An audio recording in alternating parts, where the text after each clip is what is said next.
Ayat inilah yang memastikan bahwa Muhammad adalah seorang nabi dan rasul. Ayat ini juga yang diperdengarkan pertama kali kepada telinga beliau. Wahyu pertama ini menegaskan kepada umat manusia tentang kedudukan ilmu dalam agama Islam. Kalau kita perhatikan bersama dalam surat tersebut, Allah memerintahkan kita untuk membaca dan belajar. Allah juga mengajarkan kita dengan kalam yang sering kita artikan sebagai pena. Namun sebenarnya kata kalam juga dapat dipahami sebagai sesuatu yang dapat dipergunakan untuk mentransfer ilmu kepada orang lain.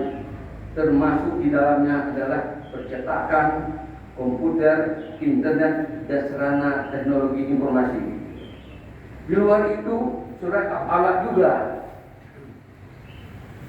mengisyaratkan tentang pentingnya ilmu dan kewajiban untuk mentransferkan ilmu tersebut kepada generasi berikutnya.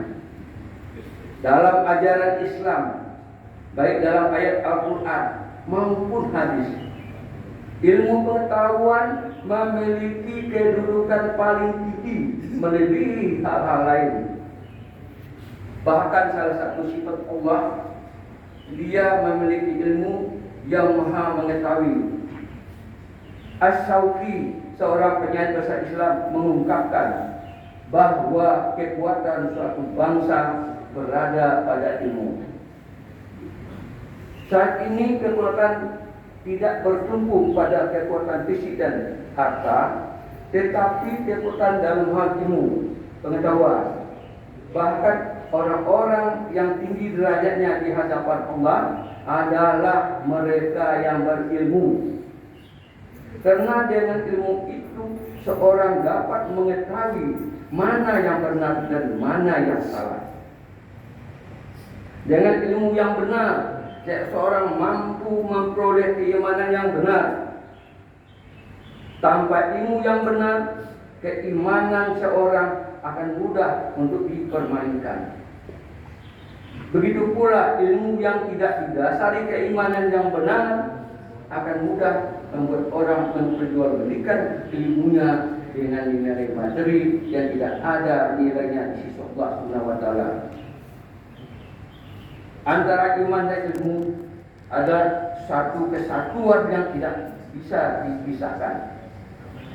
Kita berharap dari ilmu tersebut lahir sebuah kemaslahatan bagi seluruh umat manusia.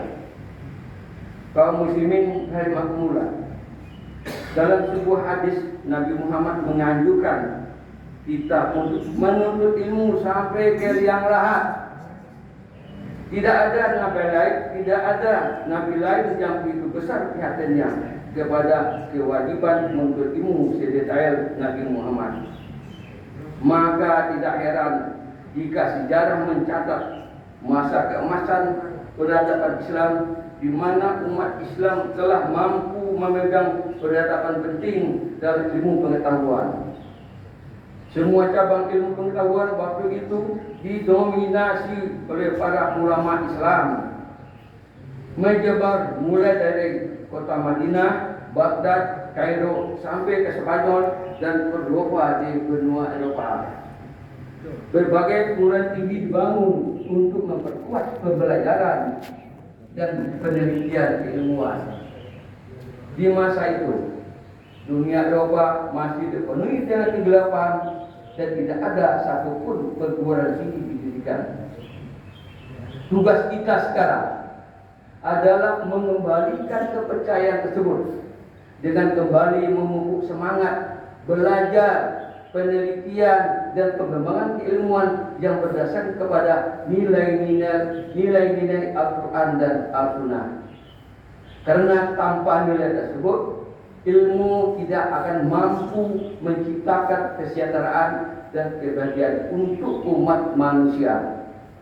Seperti terjadi sekarang, secara materi, ilmu pengetahuan begitu pesat perkembangannya. Namun ternyata ilmu tersebut tidak mampu memanusiakan manusia secara jujur dan adil. Ketimpangan tersebut bermula dari ketimpangan niat yang dimiliki oleh para ilmuwan ketika belajar. Jemaah yang berbahagia, ada sementara orang yang niat mencari ilmu itu adalah al-ilmu lil ilmi, yaitu mencari ilmu karena ilmu semata-mata dia sangat senang dan mabuk dengan ilmu. Orang semacam ini cenderung menjadi budak ilmu dan tidak memperhatikan etika dan akhlak.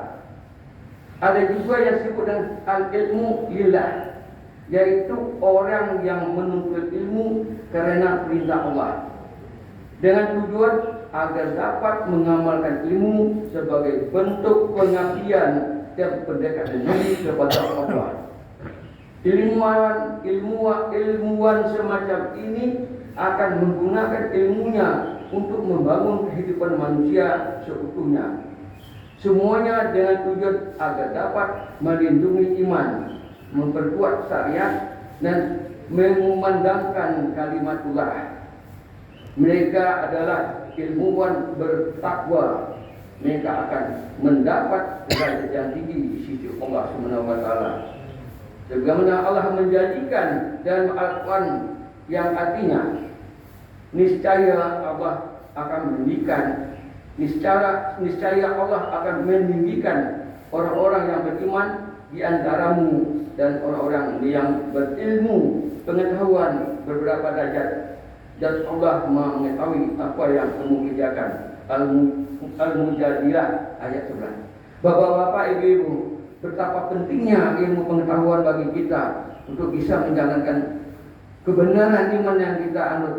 Jadi diharuskan bagi kita tuh, karena derajat ilmu ini sangat tinggi di sisi Allah Subhanahu wa taala.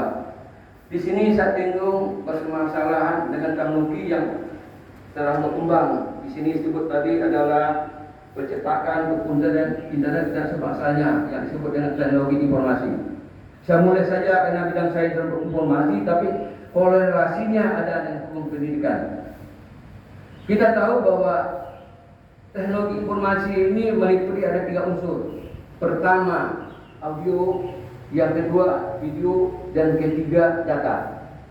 Bapak-bapak, ibu-ibu, kalau kita uraikan satu persatu memang cukup panjang. Kalau Pak Asep itu 6 SKS ilmunya, tapi secara ambil garis besar saja.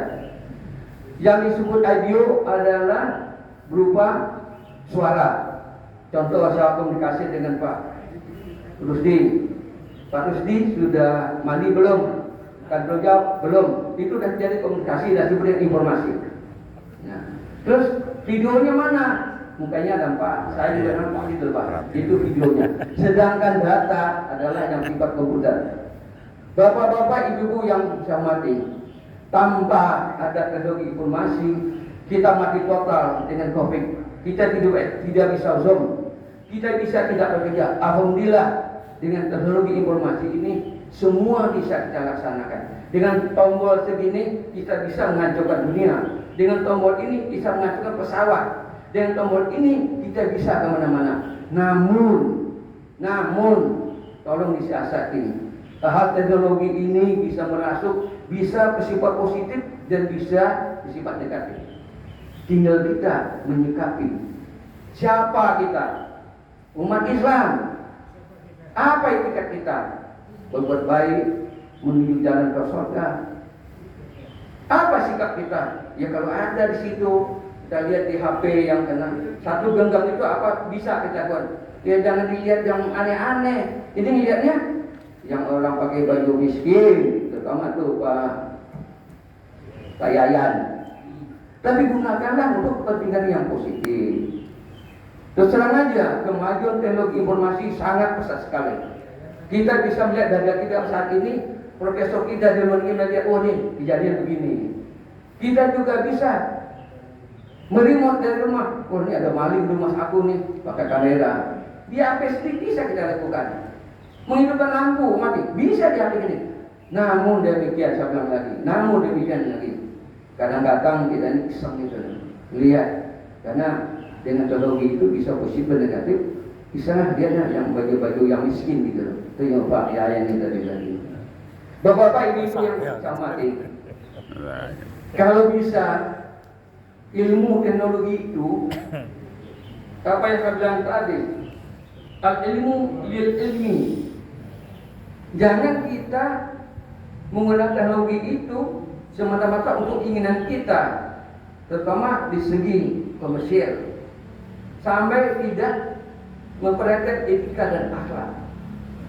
Tapi kalau bisa, kita adalah ilmu al ilmu lillah, karena Allah Subhanahu wa taala. Bapak-bapak, ibu-ibu yang saya hormati, kadang-kadang kita memang tidak terlepas dari itu. Mau tidak mau, suka tidak suka, kita harus ada di dalam itu. Dan tergantung kita menyikapi sebagai apa. Dan tidak bisa lagi dari itu. Mau kunci pagar, set, selesai, terus gitu. Buka pintu mobil, set. Memang begitu sudah adanya. Jadi di sini yang apa saya sampaikan itu, kita dituntut untuk mengembangkan ilmu dan penelitian ilmu. Sekarang adalah zaman digital. Tentu kita tidak tahu. Zaman dulu kita tahu dengan BlackBerry, sekarang dengan adanya Android, semuanya bisa dilakukan. Menipu baik, mengambil uang, menerapkan uang. Kadang-kadang kita lihat orangnya ketawa sendiri, Pak. Dia lihat di HP, ini orang apa, gila apa gitu. Tapi lihat yang aneh-aneh kan. Tapi tolong digunakan untuk kebutuhan positif. Kalau memang ada hal yang negatif, udah di-skip aja lah.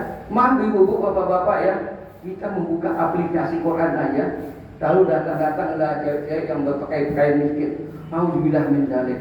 Nah, bagaimana kita ini ke depan? Tolonglah ditanamkan kepada anak kita, cucu kita. Boleh, karena mereka itu tergantung. Belajar jarak jauh, tergantung HP. Tapi tanamkanlah keimanan yang benar. Belajarlah bagaimana jalan akhirat. Ada memang tidak salah bapak-bapak yang tertua, mungkin sama saya juga.